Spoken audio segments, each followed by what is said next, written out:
ধর্ষণের মামলায় পরাজিত হওয়ায় মার্কিন সাবেক প্রেসিডেন্ট ডোনাল্ড ট্রাম্পকে $8.33 কোটি ক্ষতিপূরণ দেওয়ার নির্দেশ দিয়েছে যুক্তরাষ্ট্রের একটি ফেডারেল আদালত। ধর্ষণের অভিযোগ তোলা নারী এলিজাবেথ জেন ক্যারলকে ক্ষতিপূরণের এ অর্থ দিতে হবে।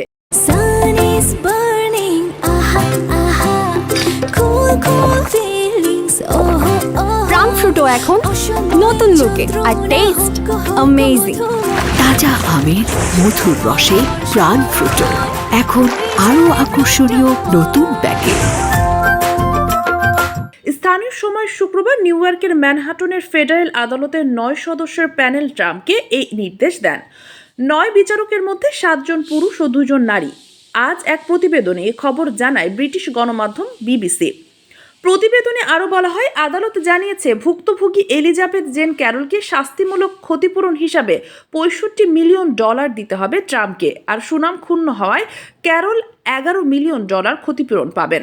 মানসিক ক্ষতি সাধনের জন্য ক্যারলকে বাকি $7.3 মিলিয়ন দিতে হবে।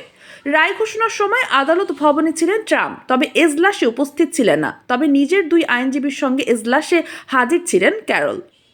শেখ মাসুমা, ATV সংবাদ।